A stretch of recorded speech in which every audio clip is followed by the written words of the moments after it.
मगर उससे पहले हमें टेक्निकल एनालिसिस सीखना होगा। इसलिए क्योंकि टेक्निकल एनालिसिस स्टडी होती है प्राइस पैटर्न्स की। तीनों फाइनेंशियल मार्केट्स हैं तो तीनों में प्राइस पैटर्न्स होते हैं। तो अगर हम टेक्निकल एनालिसिस पहले स्टडी कर लेंगे उनके बाद हम बेहतर बाकी डिटेल्स में जा सकते हैं। दोस्तों, थ्रू आउट दिस लेक्चर आप पेन पेपर पेंसिल अपने पास रखें ताकि आप इम्पोर्टेंट पॉइंट्स को नोट डाउन कर सकें। और मैं फिर रिपीट कर रहा हूँ, आप जब भी इस कोर्स को कंप्लीट करेंगे तो आपने 2 महीने डेमो ट्रेडिंग प्रैक्टिस करनी है। दोस्तों, इस लेक्चर में हम 4 टॉपिक्स को कवर करेंगे। पहला टॉपिक ये है टाइप्स ऑफ ट्रेड, कि ट्रेड्स कितने टाइप्स की होती हैं और उनके क्या टाइम फ्रेम होते हैं, आपको कौन सी ट्रेड करनी चाहिए और किस टाइम फ्रेम में करनी चाहिए। इससे आपको आइडिया होगा कि आपको कौन सी ट्रेड करनी चाहिए अगर आप एक स्टूडेंट हैं या आप जॉब पर्सन हैं।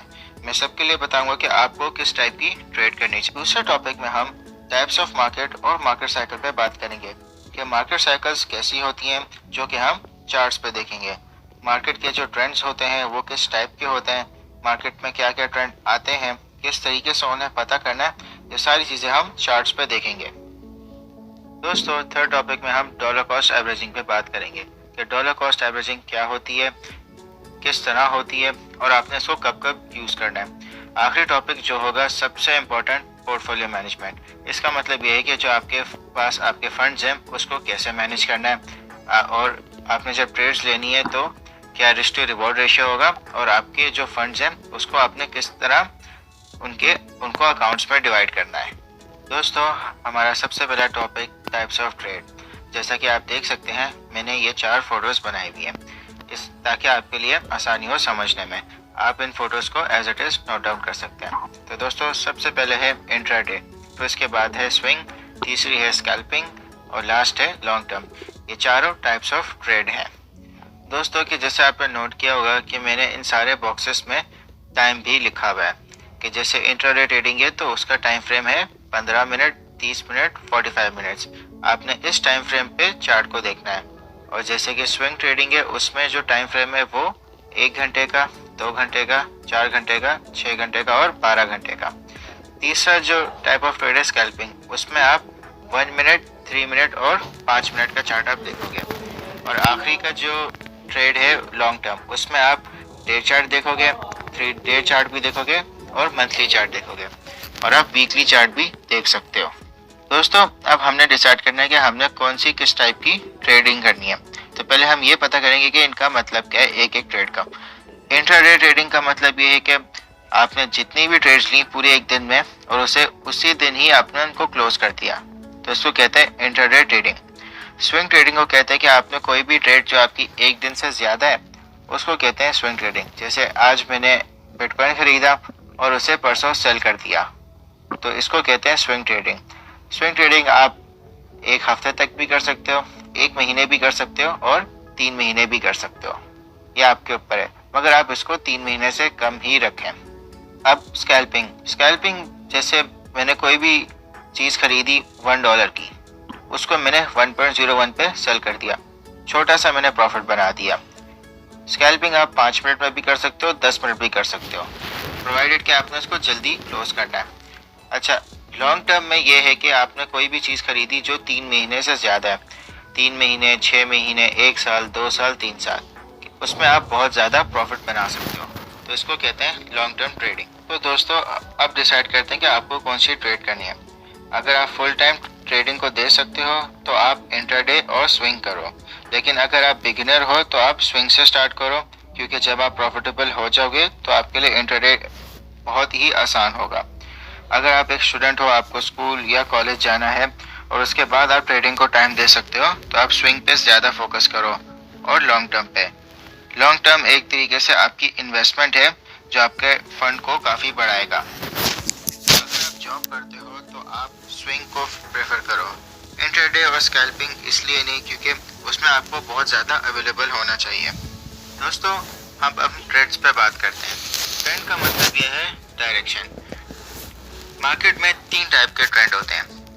एक होता है अप ट्रेंड, यानी कि जो प्राइजेज हैं वो मुसलसल प्राइस कर रहे हैं।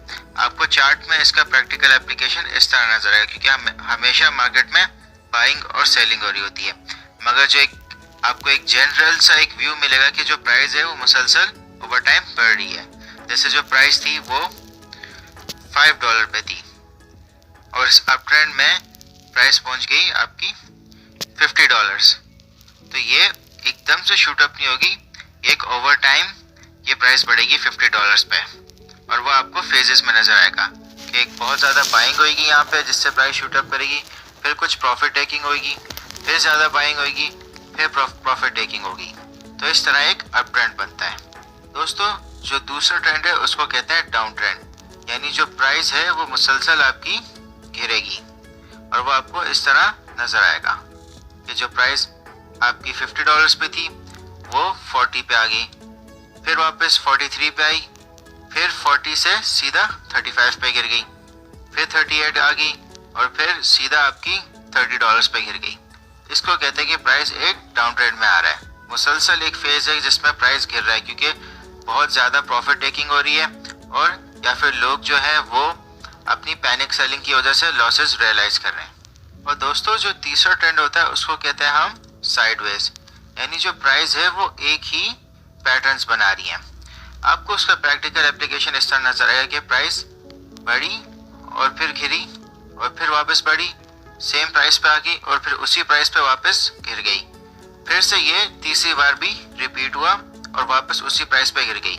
तो एक साइकिल चलती है जिसमें ये जो प्राइस है वो उसी प्राइस पे ऊपर आएगी, फिर गिरेगी, फिर वापस उस प्राइस पे आएगी, क्योंकि यहाँ पे बाइंग और सेलिंग दोनों एक ही स्पीड से हो रही है। तो तभी एक रिपीट सा एक पैटर्न बनना है, यानी यहाँ पे बायर्स हैं, फिर वो सेल करते हैं, फिर वो दोबारा यहाँ बाय करते हैं, फिर वो सेल करते हैं। तो इस तरह ये पैटर्न एक रिपीट होता है।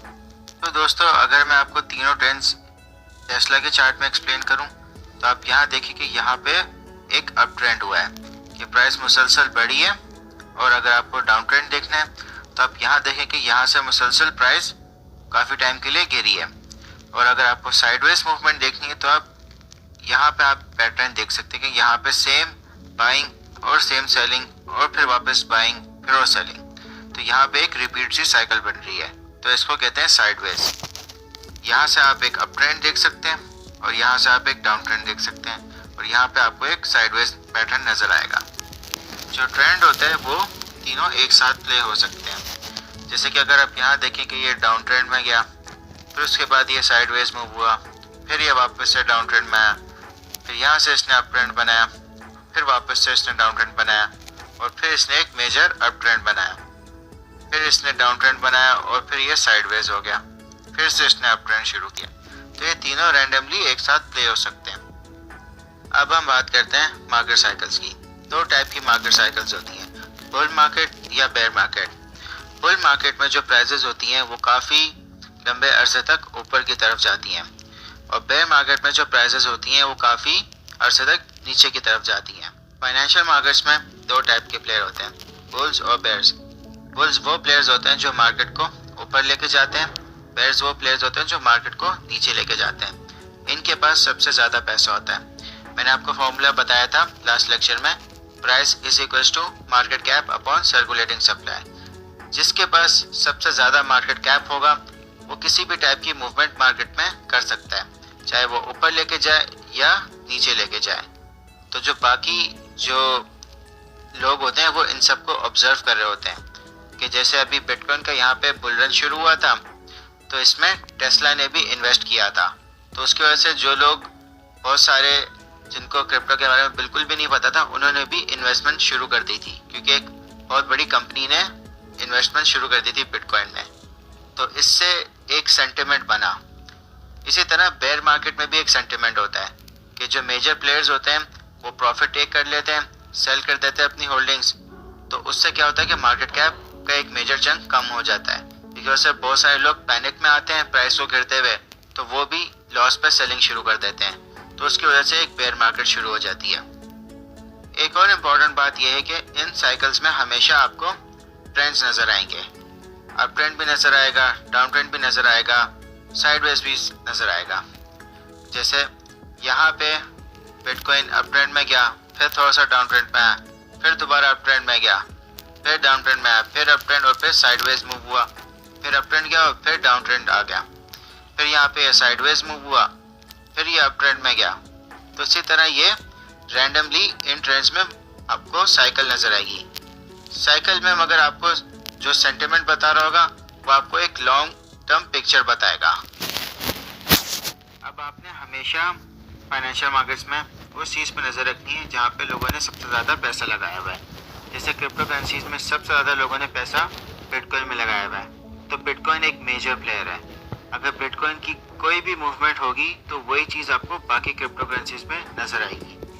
कुछ एक्सेप्शंस होती हैं, मगर ओवरऑल अगर कोई भी एक मेजर मूव बिटकॉइन करेगा वो आपको बाकी क्रिप्टो करेंसीज में रिफ्लेक्टेड नज़र आएगा। मैं आपको कंपेयर के थ्रू समझाता हूँ। जो आप ट्रेडिंग में प्लस फीचर है, अगर आप इस पर क्लिक करेंगे तो आप जो भी चार्ट आप देख रहे हैं उसको आप किसी दूसरे चार्ट के प्राइस से कंपेयर कर सकते हैं। जैसे लाइटकॉइन है, ये भी एक क्रिप्टो करेंसी है, तो मैं आपको बिटकॉइन और लाइटकॉइन की मूवमेंट को कंपैरिजन करवाता हूँ। जो ऑरेंज कलर है ये लाइटकॉइन का प्राइस है। आप सिर्फ देखेंगे जब बिटकॉइन अप ट्रेंड में गया तो उसी तरह लाइटकॉइन भी अप ट्रेंड में गया। जहाँ बिटकॉइन डाउन ट्रेंड में गया तो उसी तरह लाइटकॉइन भी ड्रॉप हो गया। जब दोबारा बिटकॉइन ने अपना बुल मार्केट शुरू की तो उसी तरह लाइटकॉइन की भी प्राइस ऊपर गई। एक और एग्जांपल देख लेते हैं, जैसे इथेरियम है।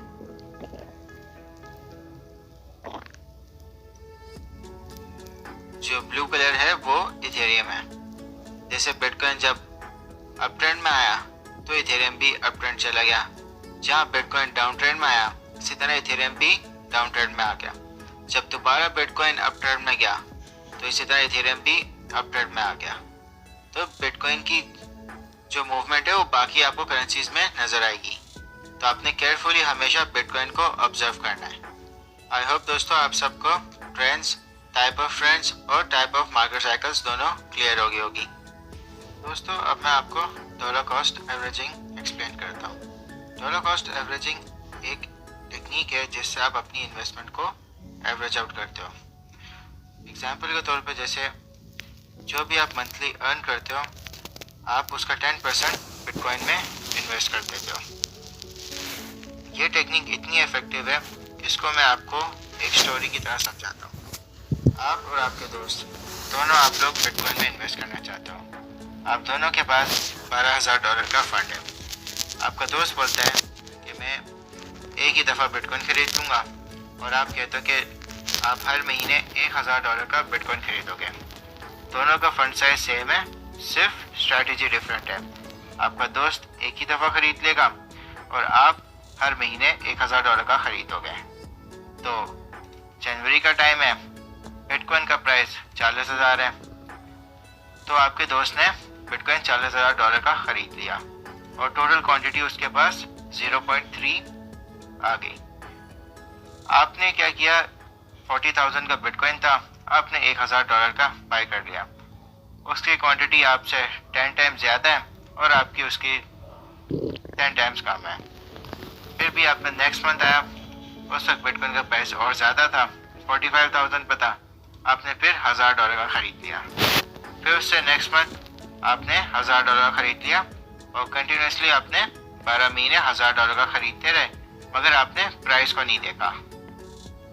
फिर साल का एंड हुआ, उस वक्त बिटकॉइन $20,000 पे क्लोज हुआ। तो आप और आपके दोस्त दोनों बैठे, तो आपके दोस्त ने पूछा कि आपकी इस वक्त वैल्यू क्या है। तो आपने उसको वैल्यू बताई कि जो आपकी एवरेज प्राइस थी बिटकॉइन की बाइंग की वो 28,500 थी, और जो आपके पास इस वक्त टोटल क्वांटिटी है वो 0.48 बिटकॉइंस की है, और जो उनकी वैल्यू है वो इस वक्त 13,583 है। आप ऑलरेडी प्रॉफिट